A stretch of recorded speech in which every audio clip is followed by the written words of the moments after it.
बिजली के बिल को लेके आप बहुत ज़्यादा परेशान हैं। 1 तारीख आ चुकी है भेईटाउन कराची में, तो उसका एक ही सॉल्यूशन है, वो है कि आप लोग अपनी बिजली को मुफ्त कर सकते हैं सोलर लगाने के बाद। भेईटाउन कराची बेशक ऑन ग्रिड की पॉलिसी अभी इस टाइम होल्ड किए बैठा हुआ है, लेकिन आप लोगों के पास मौका आज भी मौजूद है। ऑफ ग्रिड सिस्टम में रहते हुए सोलर इंस्टॉल करें, अपनी छतों को पूरा सोलर से भर दें और विदाउट बैटरी लगाकर आप ऑन ग्रिड की तरह उस सिस्टम को आप चलाएं, अपने दिन को मुफ्त करें।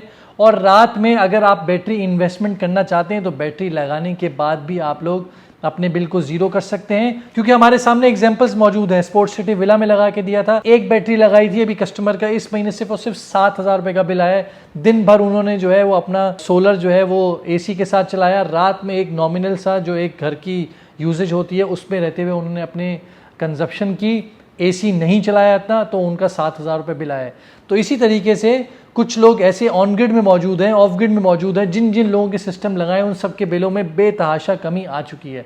तो इंतज़ार मत कीजिए किसी चीज़ का कि बहरिया आपको अपॉर्चुनिटी देगा, ये प्राइसेस बढ़नी ही बढ़नी है। आज पेट्रोल की प्राइसेस भी 8 रुपये बढ़ चुकी है, तो अगले महीने इलेक्ट्रिसिटी में और इजाफा देखा जाएगा। तो इसलिए बराए करम अगर सोलर मुफ्त बिजली आपकी प्रोड्यूस कर सकता है तो मुफ्त की तरफ जाने की तरफ जाएं। आहिस्ता आहिस्ता आप अपने बिल को ज़ीरो कर सकते हैं कम इन्वेस्टमेंट करने के बाद। तो इस सब चीज़ों के लिए आपको नीचे दिए हुए नंबर पे राब्ता करना पड़ेगा, ताकि आप लोग भी मज़े से अपनी ज़िंदगी गुजारें बगैर हैसल के कि यार ये माहाना बिलों की टेंशन से आप फ्री हो सकते हैं।